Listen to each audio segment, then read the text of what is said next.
Hello students, welcome to the my YouTube channel Sony classes.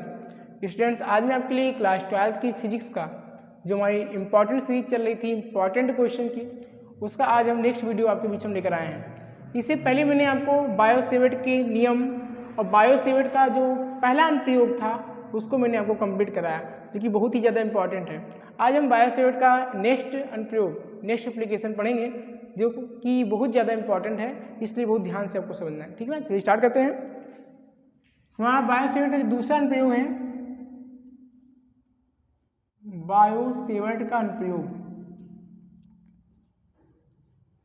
Biot-Savart का अनुप्रयोग, पहला अनुप्रयोग मैंने आपको समझाया था। आज हम दूसरा अनुप्रयोग पढ़ेंगे, इसलिए ध्यान से इसको समझना। दोनों अनुप्रयोग बहुत इंपॉर्टेंट है, पहला भी है दूसरा भी। ठीक है ना, तो यहाँ पे दूसरा क्या होगा, वृत्तीय कुंडली, यानी वृत्तीय कुंडली,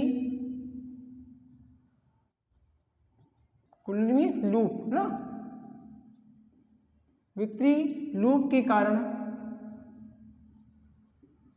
कारण उत्पन्न चुंबकीय क्षेत्र की तीव्रता, उत्पन्न चुंबकीय क्षेत्र की तीव्रता।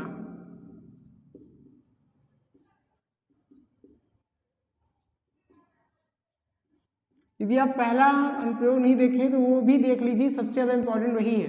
इन दोनों में ज़्यादातर वही अनुप्रयोग पूछा गया है, पूछा ये भी गया है। ठीक है ना, तो यहाँ पर क्या है, वृत्तीय कुंडली है, यानी एक वृत्ताकार कुंडली है।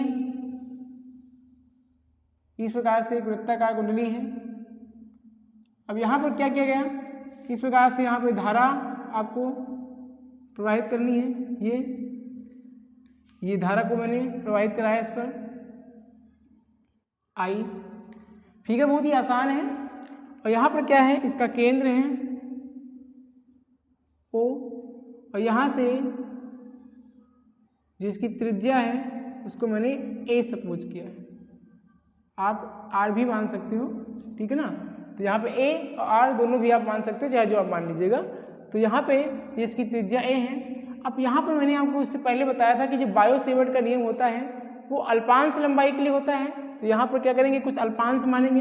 जैसे ये मेरे पास एक अल्पांश है, यहाँ से यहाँ तक, ये हमारा x1, ये x2, यहाँ पे अल्पांश x3, यहाँ पे अल्पांश x4। इसी प्रकार से पूरे में दूरियां हैं x1, x2, x3, 4। ठीक है ना, इस प्रकार से। अब यहाँ पर इतना ही फिगर है, फिगर कोई ज़्यादा टफ नहीं है। अब आपको स्टार्टिंग कहाँ से करनी है, बायो-सेवर्ट के नियम से। बायो-सेवर्ट के नियम से देखिए, यहाँ पर आपको गणना करना है, वो गणना आप अपने शब्दों में करें बायो-सेवर्ट के नियम से। मैं आपको समझा देता हूँ कि आपको कैसे गणना करनी है। गणना में क्या करेंगे, माना एक वृत्ताकार लूप है जिसका केंद्र O है। O से A दूरी पर अल्पांश x1, x2, x3, x4 है और वृत्ताकार लूप में प्रवाहित धारा क्या है, I है। इस प्रकार से आप गणना करेंगे। अब बायो-सेवर्ट के नियम से आपको पढ़ाया गया है, dV इक्वल टू होता है μ0/4 pi I into DL sine theta, ये होता है अपान R स्क्वायर। ये फार्मूला आपको पीछे पढ़ाया गया, dV equal to μ0/4 pi I DL sine theta upon R square. ये मैंने आपको बायो-सेवर्ट के नियम में समझाया था। अब यहाँ पर क्या करेंगे, यहाँ पे थीटा को 90 रखेंगे, क्योंकि वृत्ताकार लूप है, वृत्ताकार लूप पर बना कोण 90 होता है। यदि इस पर हम स्पर्श रेखा खींच दें तो स्पर्श रेखा खींचे गए लंब पर क्या होती है, स्पर्श रेखा खींचे गए पृष्ठ पर, मतलब कि स्पर्श रेखा जो होती है अपने परिधि पर लंबवत होती है। तो यहाँ पर थीटा होता है 90 डिग्री। तो यहाँ पे हम थीटा की वैल्यू को 90 रखेंगे तो क्या हो जाएगा, ध्यान दीजिएगा, dB इक्वल टू हो जाएगा, dB इक्वल टू हो जाएगा μ0/4 पाई इंटू I DL। अब साइन थीटा, यानी थीटा के स्थान में क्या रखेंगे, 90, और साइन 90 का मान कितना होता है, 1। तो यहाँ पे इंटू 1 करने की जरूरत नहीं है, अपान R स्क्वायर। यहाँ पे साइन 90 का मान 1 होता है, आप गुणे 1 करेंगे तो इसका गुणा करेंगे उतना ही आ जाएगा। ठीक है, इस प्रकार से आपको निकालना है। अब यहाँ पे एक एक अल्पांश लेना है, x1, x2 के लिए निकालेंगे, फिर x2, x3 के लिए निकालेंगे, ऐसे ही आपको निकालना है। तो यहाँ पे निकालेंगे अल्पांश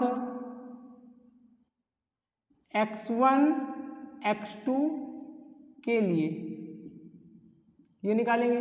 तो यहाँ पे क्या हो जाएगा, चुंबकीय क्षेत्र की तीव्रता निकालेंगे तो हो जाएगा dB1, इसको मैंने dB1 सपोज कर लिया है।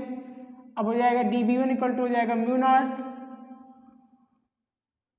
अपॉन 4 पाई, देखिए यहाँ से हो जाएगा I। अब dl के स्थान में क्या हो जाएगा x1 x2, ये अल्पांश है इसका, ये dl क्या है दूरी है ना, तो इसकी दूरी क्या है x1 x2 यहाँ से यहाँ तक अपान हो जाएगा। अब यहाँ पे ध्यान देना ये फॉर्मूले में r होता है, यहाँ से मैंने a माना है तो यहाँ पे आप a कर लेंगे, r के स्थान पे a भी कर लेंगे a स्क्वायर, या यहाँ पे आप r मान लेंगे तो r ही रहने देंगे, कोई दिक्कत नहीं है। मैंने a मान लिया है तो यहाँ पे a कर लेंगे, ठीक है ना। तो यहाँ पे क्या हो जाएगा, इसके लिए हमने किसके लिए निकाला x1 x2 के लिए निकाला। अब इसी प्रकार हम क्या निकालेंगे अल्पांश x2 x3 के लिए निकालेंगे, इसको मानेंगे क्वेश्चन नंबर फर्स्ट, ये आपका हो जाएगा। अब अल्पांश x2 x3 के लिए निकालें, x2 x3 के लिए तो क्या हो जाएगा यहाँ पे, इसको हम dB1 कह देते हैं, तो हो जाएगा dB1 इक्वल टू हो जाएगा mu naught upon 4 pi into I। अब एक यहाँ पे हो जाएगा x2 x3 upon a square. इसी प्रकार से हम किसके लिए निकालेंगे x3 x4 के लिए निकालेंगे, कम से कम आप 3 निकाल लीजिए। पुनः अल्पांश x3 x4 के लिए तो यहाँ पे क्या हो जाएगा, इसको हम dB2 ना, ये आपका 1 है, यहाँ पे इसको हम 2 मानेंगे तो हो जाएगा dB3 इक्वल टू हो जाएगा mu naught upon 4 pi I, यहाँ पे हो जाएगा x3 x4 upon a square. ऐसे ही बहुत से अल्पांश होंगे तो यहाँ पे हम इसको सबका नहीं निकालना है, ऐसे आपको डैश डैश डैश कर देना है इस प्रकार से, ठीक है ना। मतलब सभी का इसी प्रकार से हम निकालेंगे, इसी प्रकार से आपको पेपर में भी करना है, मतलब 2-3 आपको निकालना है, उसके बाद आपको ऐसे ही कर देना है, ठीक है ना। अब यहाँ पे निकालेंगे परिणामी तीव्रता, यानी परिणामी चुंबकीय क्षेत्र की तीव्रता निकालेंगे, लिखेंगे परिणामी तीव्रता। परिणामी तीव्रता को हम लिखेंगे b से, किससे लिखेंगे b से, तो यहाँ पे हो जाएगा b इक्वल टू, आप सभी को जोड़ देंगे क्योंकि यहाँ पे देखिएगा यहाँ पे ऐसे ऐसे अल्पांशों को हम जोड़ेंगे, मतलब बहुत से अल्पांश होंगे, इनको जोड़ा जाएगा तो dB1 plus dB2 plus dB3, dB1 plus का dB2 प्लस का हो जाएगा dB3 प्लस का, ऐसे बहुत होंगे है ना, ऐसे बहुत से अल्पांश होंगे। अब यहाँ पे क्या करेंगे b इक्वल टू वैल्यू को सबकी रखेंगे, dB1 का मान रखेंगे, dB2 का मान रखेंगे, dB3 का। अब यहाँ पे देखिए सभी में कुछ चीज़ें कॉमन है, जैसे कि इतना देखिए सभी में क्या है कॉमन है, mu naught upon 4 pi I upon a square, mu naught upon 4 pi I upon a square सभी में है, इसको हम कॉमन निकाल लेते हैं इसी टाइम।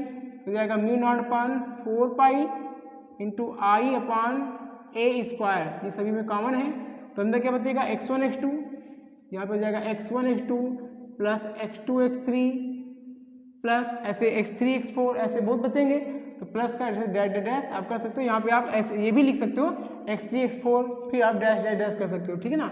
अब यहाँ पे क्या हो जाएगा b इक्वल टू हो जाएगा mu naught upon 4 pi into I upon a square.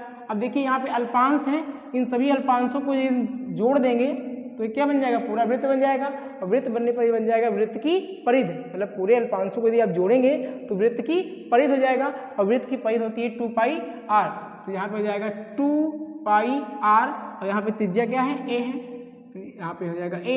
इस प्रकार से a से कैंसिल आउट हो जाएगा, b इक्वल टू निकल के आएगा mu naught upon 4 pi I यानी 2 पाई I, इसको आगे कर लेते हैं ना, 2 पाई I हो जाएगा, तो हो जाएगा 2 पाई I अपान एक ए कटेगा तो एक ए बचेगा, ठीक है ना। तो इस प्रकार से निकल आया। अब यहाँ पे हम यदि मान लें कि फेरों की संख्या कितनी है n है, मतलब ऐसे छोटा सा अगर लूप है तो उसमें कम होंगे अल्पांश, तो बड़ा सा लूप हो जाए तो बहुत से अल्पांश होंगे, तो इसे मान लेते हैं कि फेरों की संख्या क्या है n है। ये माना फेरों की संख्या n है, तो यहाँ पे क्या करेंगे हम n का गुणा कर देंगे, ठीक है ना। तो हो जाएगा b equal to mu naught upon 4 pi into 2 pi n का गुणा कर देंगे यहाँ पे, तो ni हो जाएगा। अब n को बीच में भी रख सकते हैं अपान a, तो इस प्रकार से ये हमारा क्या हो जाएगा वृत्ताकार लूप के कारण उत्पन्न चुंबकीय क्षेत्र की तीव्रता का व्यंजक हो जाएगा। तो बहुत ही आसान है, मैंने आपको बहुत ही आसानी से समझाया, इसको आप अच्छे से तैयार कीजिए, एक दो बार प्रैक्टिस कीजिए, बस आपको समझ में आ जाएगा, ठीक है ना। तो फिर मिलते हैं आपको नेक्स्ट वीडियो में एक नए इंपॉर्टेंट क्वेश्चन के साथ। तो बने रहें चैनल पर। अगर वीडियो पसंद आई है तो वीडियो को लाइक करें, चैनल पर नए हैं तो चैनल को सब्सक्राइब जरूर कर लें और बेल आइकन क्लिक कर लें, जिससे सभी वीडियो आपको मिलती रहें। Thank you.